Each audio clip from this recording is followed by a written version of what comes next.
buenos días, muy buenas noches, muy buenas tardes. Esto depende del momento en que ustedes estén viendo esta conversación con Noemí, la doctora Noemí Hernández. Noemí, yo sé que has visto algunos de los conversatorios que he tenido y te invité pues por el valor que para mí representas tú dentro del ámbito de tu profesión. Pero siempre le digo a mi invitado, a mi invitada, que inicie presentándose y que se presente como quieras, o sea, como sí me gustaría una parte personal que tú quieras, la que quieras compartir y a qué te dedicas, por qué, y esas son cosas que iremos, te interesó tanto esto de, como en la medicina, esto de la audiología, etcétera, pero primero habla tú de ti y ya vamos platicando y tú me irás siguiendo. Fíjate que sabía que me ibas a hacer la pregunta así, tal cual, y entonces venía en el camino pensando, ¿cómo le voy a responder? ¿Cómo me voy a definir?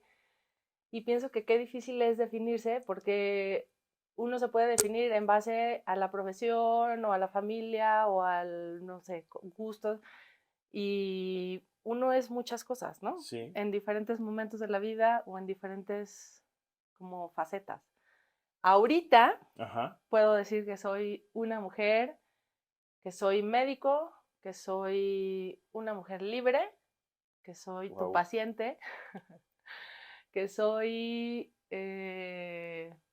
pues, hija, hermana y, y ya, Hija, hermana, médico, paciente, etcétera. libre. li- Ahonda sobre eso. ¿Qué es ser libre para ti? Es que durante mucho tiempo había como perseguido mucho esta sensación que ahorita tengo y que la atesoro mucho, ¿sabes? Sí, Esta sensación de ser yo, ya, soy como soy y así está bien, como no tengo que ser nada más ni nada menos. ya esto de crear imagen, de estar tras de... Siempre hay eso, siempre hay, pues sobre todo, por ejemplo, en la parte profesional, pues, siempre uno se está construyendo como quiere verse, pero cuando soy yo conmigo, cuando soy yo sola, creo que estoy en una etapa en la que no quiero ser nadie más. Soy la que soy y está bien y me siento muy libre siendo la que soy. Ajá. Parece una sesión terapéutica esto, porque como que el Eh, ambiente siempre de- me a jala. ver, sobre eso mismo. eh, Sé que asocias la libertad con el mar. Cuéntanos un poco de eso. ¿Qué es eso sí, para ti el mar es algo que te remonta a algo pues muy tuyo, muy de ti. Fíjate que yo me empecé a nadar hace algunos años y luego empecé a nadar en aguas abiertas y las primeras veces que nadé en el mar me encontré. O sea, yo me acuerdo la primera vez que nadé 3000 metros, no, 3 kilómetros en Cancún, la primeritita vez que me metí a nadar en una competencia, fueron 3 kilómetros en Cancún y era una cosa atemorizadora. A mí me gusta mucho el mar, pero cuando empecé a nadar en el mar, amé el mar muy mío. Y yo me acuerdo mucho esta sensación de estar nadando y de quién sabe si voy a llegar, quién sabe si va a llegar la barredora, pero encontré un alucine nadando y el turquesa del océano me hipnotizaron y encontré una versión de mí que no conocía. Ajá. Y luego empecé a nadar más y nadé como diferentes mares y luego nadé 10 kilómetros de Cancún a Isla Mujeres, y esos Ujú. 10 kilómetros fueron transformadores, muchísimo, muchísimo, porque yo decía, es que no sé si voy a llegar, y me angustiaba mucho al principio, voy a llegar, no voy a llegar, los voy a poder nadar, y hubo un momento donde dije, estás nadando en el mar, ¿qué más quieres? Entonces, esta libertad de movimiento, como para sentir tu cuerpo, para sentirte sin, ay, se me ve la lonja, sin, ay, estoy jorobada, sin, ay, estoy muy alta, sin, ay, sin nada, sin ninguna una sensación de absoluta libertad del cuerpo y absoluta libertad para estar, porque estás solo en el mar estás, o sea, puede haber un cuate allá a 3 metros o a 5, pero no está contigo, o sea, estás solo. Si estás nadando en el mar, estás solo y es, y está padre, o sea, Sí, está, es, ahí creo que es como, encontré una versión de mí que no conocía sí, y me gustó claro. y ya. Fíjate que sí, voy a cambiar de tercio, pero antes hago un comentario sobre lo tuyo. En el deporte en general, en los deportes, eh, sé, y lo sé por experiencia personal también, que la natación es para ese, estás contigo, con tu corazón, con tu sonido, tu cuerpo, eh, es, estás contigo, no, no hay esto que está alrededor de ti. Es un deporte para introvertidos, digo yo. Ujú. Este, bueno, por qué la medicina? ¿Por qué esto del oído, el lenguaje? Alguna vez escuché una entrevista que te hicieron, me impresionó mucho porque era con alguien que se dedicaba a la vista, a la oftalmología, me parece, ¿no? Ujú. Y me impresionó mucho lo que comentaste. ¿Por qué no nos platicas un poquito sobre tu profesión y por qué? ¿Qué te llamó? ¿Cuál fue el llamado a eso? A ver, soy médico, hice una especialidad en audiología y foniatría aquí en Ciudad de México y ahorita puedo decir que soy audióloga y ya, ¿no? No foniatra, no, soy audióloga, trabajo con personas con problemas auditivos, niños y adultos, y trabajo con el desarrollo del lenguaje en niños cuando hay un problema auditivo. ¿Por qué? Es, no sé, creo que es completamente circunstancial. Estudié medicina porque me gustaba mucho entender lo que pasaba en el cuerpo. Creo que eso fue como cuando decidí estudiar medicina, que estaba pues muy chavita, estudié medicina porque me gustaba mucho entender qué pasaba en el cuerpo. Y luego tuve mis crisis, cuando terminé medicina ya no quería ser médico, quería ser educadora, no quería estar en este estado de alerta en el que están los médicos de una emergencia, estás cenando y hay una señora que te está necesitando o un chamaco que dije, no, Exacto. las urgencias no son lo mío. Entonces tuve una crisis y dije, ya no quiero ser médico, voy a ser educadora y entonces estudié, digo, entré a trabajar a un kinder y dije, no, bueno, creo que sí me hace falta más sustancia. Y entonces dije, no, tengo que estudiar una especialidad. ¿Cuál especialidad? La que no tenga urgencias. Puede ser ofta, derma, audiología, rehabilitación audiología. ¿Qué es eso? Ah, pues parece interesante. Tenía una amiga en la facultad que tenía un amigo que tenía una mamá audióloga y yo la veía a la señora muy copetona, muy guapa, muy con su vida de laboral de 9 a 6 y se acabó. Yo dije, ay, esa. Y entonces me vine a México a estudiar la especialidad en audiología y resultó ser muy interesante y luego como que poco a poco me ha ido llevando la vida al momento donde estoy ahorita que me gusta mucho, que es, no sé qué tema filosófico o inconsciente haya detrás, Ajá. pero ahorita me gusta mucho trabajar así con las personas. Me gusta mucho que en el consultorio haya personas diferentes todo el día, que ningún día es igual, que puedo llegar yo en un estado de ánimo y el primer paciente me regala alguna palabra o alguna frase, una mirada, una risa o el que me cambia el mood. Y algo de lo que me gusta mucho hacer es este contacto humano y creo que le encontré mucho el gusto al trabajar con la tecnología, a trabajar con las personas y trabajar con los niños me fascina. Y bueno, la otra parte científica que me atrae mucho, que es entender cómo sucede el fenómeno de audir, de oír, o el fenómeno de la audición que se transforma en la puerta de entrada del lenguaje en los niños y que el lenguaje nos define. Y si un niño no tiene lenguaje, pues entonces no se crea una... Entonces, como que todo eso me ha llevado. Sí, estaba escuchando esa parte, ¿no? Y más ahora que me has hecho el favor de, de, ayudarme con mis aparatos, que en realidad el oído es el medio para, que el cerebro es las neuronas que están, son las que realmente, Los oídos son la puerta de entrada. Nosotros podemos asumir que vemos con los ojos, oímos con las orejas, no es cierto.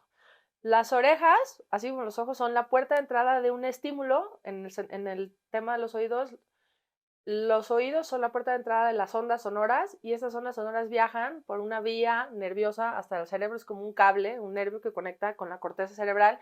Y la corteza cerebral es la que convierte esa estimulación eléctrica en un significado. O sea, tú puedes escuchar una onda sonora, lo que sea, y tú ya asumes, es un camión que se estaciona afuera, o es el perrito que está aquí abajo. Pero tú ya le das un significado. Cuando hablamos de niños, los niños construyen esos significados a partir de las experiencias que tienen en los primeros años de vida. Entonces, si un niño no escucha, no construye ningún significado y no construye su lenguaje. Entonces es brutal el impacto que tiene cuando un niño nace sordo, ¿no? Porque no va a tener esas experiencias, va a tener experiencias visuales, pero no las auditivas. Y el lenguaje oral se desarrolla a partir de la audición, en Sí, principio, en ¿no? principio, porque bueno, cuando digo, conozco niños que tienen, y esto es una pregunta que te quería hacer, que entienden bien, hay una certeza de que escuchan, pero no hablan, que esto, Lo que pasa es que hay dos partes. Una es la audición y la comprensión del lenguaje, que es la información que entra y se integra en la corteza cerebral y le das un significado. sí, Y luego está el lenguaje expresivo, que es el que sale. Y entonces hay otras vías de la corteza, que son las vías motoras. Entonces llega la información a la corteza y se comprende, se le da un significado. sí, Y luego, cuando tú quieres hablar, ese significado se convierte en una instrucción motora para que la instrucción viaje a través de las vías nerviosas motoras y puedan mover al aparato fonoarticulador, que es la lengua, los labios, las cuerdas vocales, bla, bla, bla, todo el aparato fonoarticulador, que al final son movimientos musculares programados en la corteza cerebral que me permiten decir cualquier palabra. Oso, ¿no? Oso. Para decir la palabra oso, tuve que mover las cuerdas vocales, los pulmones para sacar aire, y todo eso son programación que se hace en la corteza, porque al final es la corteza, pero hay una programación nerviosa para que el músculo se mueva, se contraiga, se estire, se corte, Entonces es una programación. Entonces, puede haber niños cuya entrada nerviosa esté funcional, pero la salida no. Y puede ser un problema nervioso, puede ser un problema muscular, puede ser un problema de coordinación motora, puede ser un problema, pues un montón de cosas. Habría que ver cada niño qué es lo que puede claro, ser. Pero puede haber niños que comprendan perfectamente bien y que no ejecuten el lenguaje oral o el habla, sí, o niños que realmente les cueste trabajo integrar los significados y que las vías motoras pueden ejecutar, entonces que pueden hablar muy fluidamente, pero que les cuesta trabajo comprender significados complejos, ¿no? Es uno el lenguaje comprensivo y otro el expresivo. claro. Sí, ciertamente, digamos, en términos de mi profesión, tú dijiste bien, lo que nos define es el lenguaje, ¿no? Somos esa especie dentro de las especies que el lenguaje es un constructo maravilloso, poder escribir, poder leer, poder hablar, ¿sí? Esto y Poder escucharnos, pensar, imaginar, memorizar, construir en la sí, cabeza, ¿no? exactamente. Por ejemplo, esto de lo, sé que haces cirugía de implantes cocleares. Ujú. De esto es para, eh, La cirugía de implante coclear, bueno, el implante coclear es una tecnología sí, que surgió hace algunos 40 años, un poquito más, y viene, es el aparato auditivo es el único que puede ser sustituido, entre comillas, muy entre ajá, comillas, por una tecnología, ¿no? Si una persona se queda ciega, se quedó ciega y ya no hay más. No hay implantes de retina todavía. El implante coclear viene a sustituir la función de la cóclea, que es una parte del oído interno, es el oído periférico, pero es el oído interno, y viene a tratar de sustituir la función cuando hay una pérdida auditiva. Entonces, ¿por qué surge? Porque el impacto para el desarrollo humano de las personas que nacen con sordera es mucho. Entonces, sí, esta tecnología viene como a sustituir. Entonces, lo que hacemos, yo no soy cirujano, hay un cirujano, una figura quirúrgica que hace el implante. Yo lo que hago es pues la parte diagnóstica de los niños, la parte de la programación de los implantes. Los implantes son un dispositivo que se pone dentro del oído por medio de cirugía y esa es una función de un médico quirúrgico, un otorrino. Y yo lo que hago es el diagnóstico de los niños, la programación de ese dispositivo y el seguimiento a lo largo de la vida de ese implante, porque al final va a tener que estarse programando de acuerdo a la función que le está dando al niño.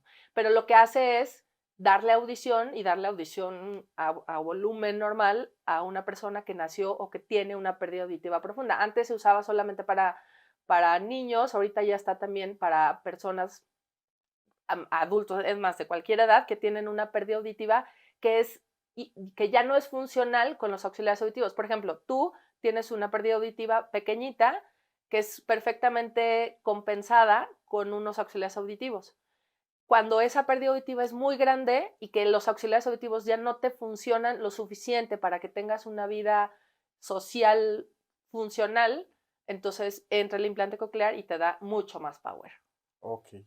Oye, me imagino que has tenido experiencias donde el que nunca ha escuchado, de pronto cuando escucha se le abre un mundo, debe ser como una experiencia muy peculiar, ¿no? Es muy... Esos videos que hay en internet, luego siento que a veces hacen mucho daño a la gente, a la población, porque ¿Mm? es como la idealización de la audición.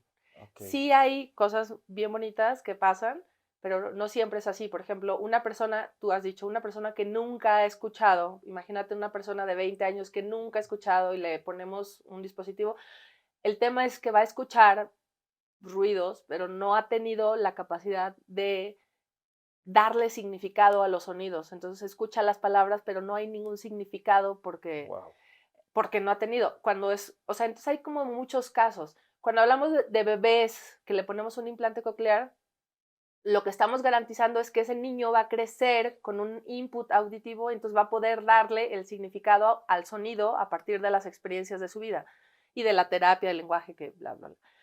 Una persona adulta que pierde la audición, ahí sí es como padre porque ya hay un referente, ya hay significados, ya está como estructurado el cerebro, ya tiene como una noción de los significados de los sonidos, pierde la audición y de repente la restituye y es padrísimo. Hace poco tuve un paciente que me tocó mucho, es un paciente de 36 años que perdió la audición, duró un año batallando con auxiliares, no se quería implantar, tenía mucho miedo.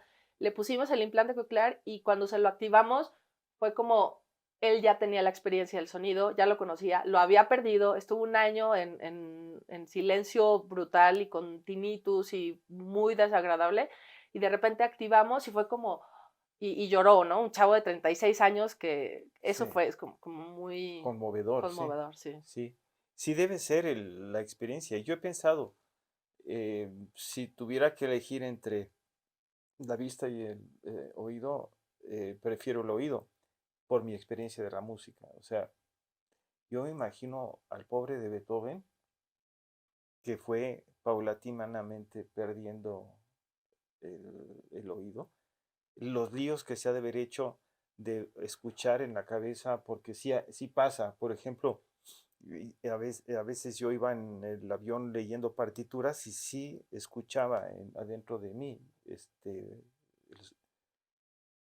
que es muy rara esa experiencia, pero sí se da. Es como cuando estás leyendo y tienes la capacidad de escuchar las palabras que estás leyendo, ¿no? No es, Claro. sí, es una cosa muy peculiar, ¿no?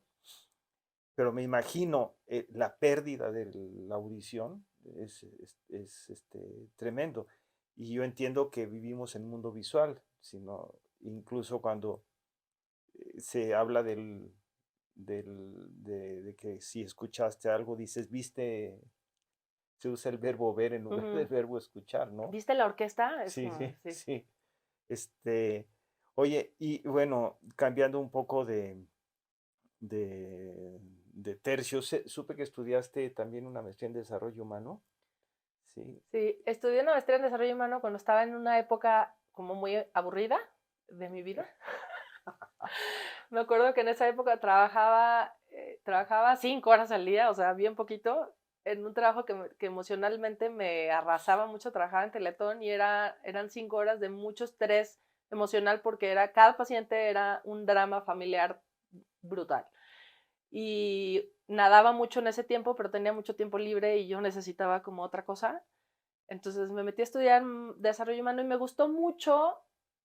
Fue como 3 años de terapia para mí, como de Sí, reconocimiento, pero también creo que fue una maestría que me dio habilidades o recursos para poder hacer mi trabajo audiológico mejor, ¿no? O sea, puede llegar un sí, paciente al consultorio y el tema es audiológico, el tema es médico, el tema es tecnológico, el tema es de comunicación, pero siempre son humanos los que están enfrente de mí y cada persona enfrenta la vulnerabilidad de diferente manera. Y tener la capacidad o al menos la conciencia de que se puede tener empatía con diferentes pacientes, o sea, diferentes personas, porque cada persona es completamente diferente. Entonces creo que esa capacidad de interactuar de una manera cercana y desde entendiendo al enfrente me ha permitido gozar mucho mi trabajo y creo que quizás ser mejor en lo que hago para los sí. pacientes. A mí me preocupa mucho eso. Ayer en un grupo con el que trabajo en supervisiones y tratamiento de casos con psicólogas, es, se hablaba de alguien que un familiar se enferma de X y van a Estados Unidos a X hospital también en Nueva York. Y me platicaban de la frialdad y de la falta como de contacto humano, ¿sí? Entre los médicos y como cuidándose además de algo, ¿sí? Y también lo platicaba anoche con Vicky, platicaba acerca de esto de la distancia entre el médico y el paciente y que eso hace perder algo del vínculo, ¿sí? De esto que hablas de la empatía. Además, el ITESO, que es donde estudiaste, que es pues una extensión de la Ibero, Ajá. donde nace esto de la especialidad del desarrollo humano, creo que es un complemento impresionante. Pero a mí sí me impresiona, esto que dices tú no es común, este contacto con el paciente en el área médica. En el área nuestra es obligación, Claro. pero en el área médica, y yo creo que eso debiera ser obligación en cualquier profesión. Sabes que a mí me llama mucho la atención que una de las cosas que más me gusta de mi trabajo, me gusta la parte científica, la parte tecnológica, la parte médica me apasiona mucho, pero de las cosas que yo gozo mucho es este contacto con las Sí, personas. Y muy al principio de mi profesión, un amigo muy querido, muy, muy querido, me decía, Noemí, es que tú te enganchas con las pacientes y no, tienes que poner una barrera, tienes que ver, de aquí para allá es el paciente, de aquí para acá, y como que te embarras mucho con los pacientes. Y al principio vivía con mucha culpa esto. Ahorita pienso completamente diferente. Pienso que genero vínculos muy cercanos con mis pacientes que al final terminan siendo mis amigos y eso lo gozo. No sé si está sí, bien o mal. A ellos les funciona, a sí, mí me sí. funciona, lo demás no me importa. Además, creo que este vínculo cercano me genera una responsabilidad más fuerte.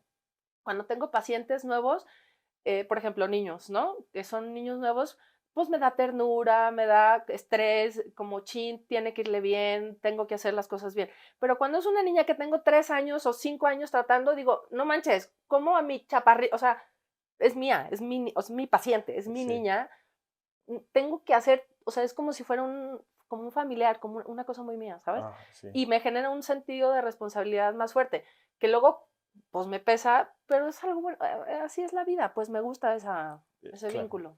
claro. Oye, ¿en alguna ocasión también practicaste todo lo que tiene que ver con el lenguaje, todas las afasias, todo esto, o no? Como parte de la formación de la especialidad que estudié, sí, el lenguaje, bueno, la especialidad que estudié son 4 áreas, es audición, lenguaje, equilibrio y voz. Voz, o ¿Qué? sea, voz, es como, a ver, mi especialidad es como, si tú piensas en un otorrino que es nariz, oído y garganta, Sí. mi especialidad es oíz, narido y digo, oíz, narido, o, oíz, ya estoy, oído y garganta, pero no el hardware, sino el software. Ok, Entonces es audición, voz, lenguaje, habla, deglución, todo lo que tiene que ver, pero no con lo anatómico, sino con lo funcional. Entonces, ok, como parte de mi formación, yo estudié audiología, foniatría, otoneurología, que es el equilibrio y el vértigo, y ¿qué más? Y lenguaje, fonetría, audición y otoneuro. Entonces, en algún momento tuve que aprender toda la parte del lenguaje perdido en adultos, que son las afasias. Cuando un lenguaje no se desarrolla en niños, son retrasos del lenguaje, pero cuando un lenguaje ya está adquirido y luego se pierde por algún, lo que quieras, enfermedad, traumatismo, lo que sea, y se pierde, entonces es una afasia, que es como una rama, ¿no? Que no es mi especialidad. Alguna vez lo traté, lo estudié, lo manejé algún tiempo, pero ya ahorita me dedico más a niños y a audición. Ajá. Oye, y esto de la audición, es desde que, según Ariadna, mi hija que es, eh, ella me explicaba y que ha hecho mucha investigación que desde el vientre se escuchan. Y, El oído es el primero de los sentidos que se desarrolla. Entonces, un bebé inútero puede empezar a escuchar desde la semana 18, 20 de gestación, que es como un ajá, poquito antes de la mitad de la gestación.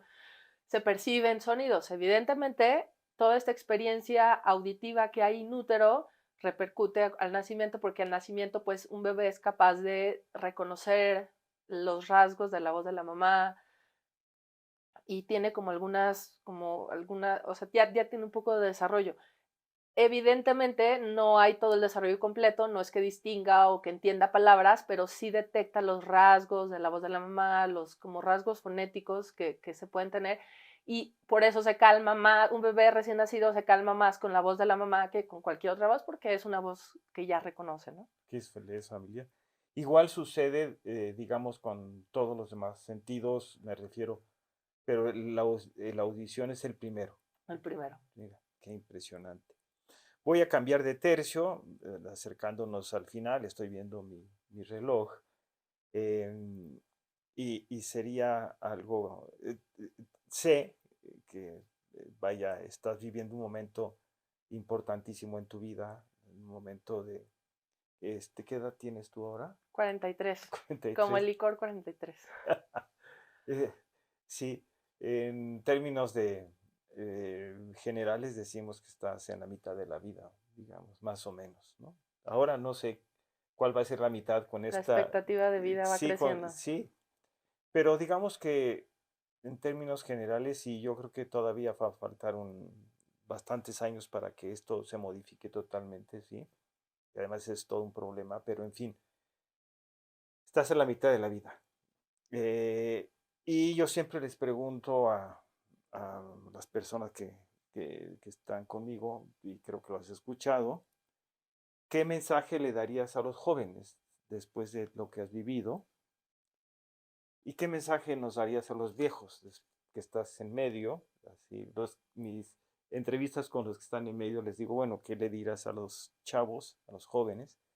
¿Y qué le dirías a los viejos? Bueno, esto de viejos es una manera de decirlo que no me crea conflicto. Pero, pero bueno, ¿qué mensaje darías a ambas? A las generaciones que vienen, a los chavitos, digo, pienso mucho en mis sobrinos, pero yo les daría un mensaje que mi hermana me dio a mí desde siempre, que es: ninguna decisión es irreversible. O al revés, todas las decisiones que tomas en la vida son reversibles, Okay. exceptuando la vida y la muerte, ¿no?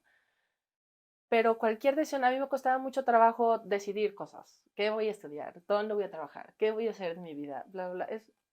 Explora, vive. Si no te gusta una cosa, te cambias a otra. Y si no te gusta, te cambias a otra. Entonces, a los jóvenes que veo, como a muchos jóvenes, como con miedo, con esta parálisis de, como si fuera, como yo me sentía cuando estaba joven, es pues una parálisis ante la inmensidad de posibilidades de quién soy, a dónde voy. Uno no se conoce más que a través de la experiencia, y entonces vive, y si no te gusta una cosa, vives otra, y si no otra, y si no otra, tienes toda la vida, ¿no? Ajá, Eso.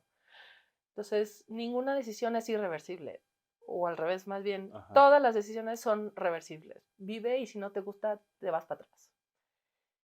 Y a los viejitos, no Ah, sé, a los adultos, mm, no sé, yo pensaría, eh, es como la vida no se acaba hasta que se acaba, entonces, y uno no sabe dónde está la línea, entonces vive como si tuvieras 15. Explora, puedes seguir explorando, puedes seguir cambiando de vida, puedes seguir haciendo cosas diferentes, te puedes seguir reinventando las veces que sean necesarias. Gracias. Esto me lleva a la última pregunta, o a la última reflexión. Sí, te pregunto y al mismo tiempo reflexiono contigo. Desde donde estás, fíjate, eres médico, eh, has vivido, te sientes libre, has estado casada, has vivido un divorcio, tienes pareja, etcétera, etcétera. Tu padre murió, tienes mamá, etcétera. ¿Qué es para ti o cómo visualizas, piensas, sientes que es esta reflexión profunda? ¿Qué es la muerte para ti? Y por contraste, la vida. O sea, no se pueden como separar, ¿sí? Entonces, bueno, es abierta la pregunta, ¿no? La muerte me ha intrigado muchísimo desde siempre, Ajá, desde el punto de vista de cuando se mueren las personas que están aquí, es como, a mí me impresionó mucho la muerte de mi papá porque ahorita estaba y una hora después estaba el cuerpo y ya no estaba él, pero estaba su cuerpo, el que yo conocía como él. Entonces, como una intriga brutal de quiénes somos, qué somos, porque yo siento que yo soy este cuerpo, pero cuando se murió mi papá estaba el cuerpo y ya no estaba él. Entonces es como una intriga muy profunda de qué somos nosotros. Somos el cuerpo, pero evidentemente no somos el cuerpo, somos algo más. ¿Y a dónde nos vamos a dónde se fue mi papá cuando se murió? Porque mi papá era. Y sí, luego dejó de ser, pero esa sustancia o esa cosa que lo hacía ser ya no estaba, entonces ¿a dónde se fue? Porque si estaba, no se puede desvanecer en la nada. Entonces, a mí me intriga mucho es a dónde vamos después de que nos morimos, qué hay del otro lado. Me intriga muchísimo. sí. Y que pues nadie me va a resolver. Yo me acuerdo cuando se murió mi papá, estaba en terapia, no contigo, con alguien más. Y me decía, es que puedes creer lo que quieras creer. Y esa respuesta me parecía muy mediocre, pero pues es lo que, pero pues nadie me va a decir, ¿no? Nadie me puede Ajá, decir qué es lo que hay. Eso me sí, intriga. Y la vida igual, pues, o sea, como que siento que viene de algún lado, llega y se inserta como esa... sí. Suena, sí, sigue siendo un misterio. Claro, y seguirá siendo para nosotros, Sí, pues. un misterio esto de vivir y de morir, ¿no? Es la única certeza que hay desde que se viene al mundo es que hay muerte, o sea, se acaba. Y tú dices, se acaba esto, pero lo que hace, es esta definición que da, sí, porque yo he tenido contacto con cuerpos muertos y la diferencia es sustantiva, sí, me preguntaba en algún momento, pero tú que, que entraste ahí, que estaban arreglando a X persona, ¿cómo es? Digo, es como un muñeco, sí, es como un maniquí, ya no es, Ajá.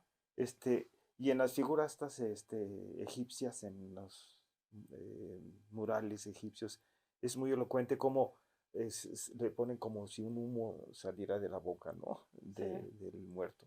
Realmente sigue siendo un misterio y cada persona tiene su propia creencia, ¿no? Este, Noemí, te agradezco muchísimo este momento. La verdad es que te admiro mucho. Eres una persona muy completa y te admiro también como médico, te admiro profesionalmente. Este, es curioso que yo sea tu paciente y, y muchas gracias. ¿Cómo te pueden encontrar en las redes, No, etcétera? espérame, yo te agradezco mucho a ti porque yo siempre te he expresado mi admiración desde hace muchos años y que me hubieras invitado a este conversatorio porque he visto a la gente que has invitado y yo digo, ay, soy especial, muy especial, me siento especial que me hubieras invitado y te agradezco con todo mi corazón. Me pueden encontrar en redes sociales en Instagram como DRA como doctora, dra.noemi_audióloga, y en Facebook como doctora Noemí Hernández, creo que estoy. Ok. Muchas gracias. Muchas gracias. Si este conversatorio lo escucharon hasta el final, que siempre tengo las dudas.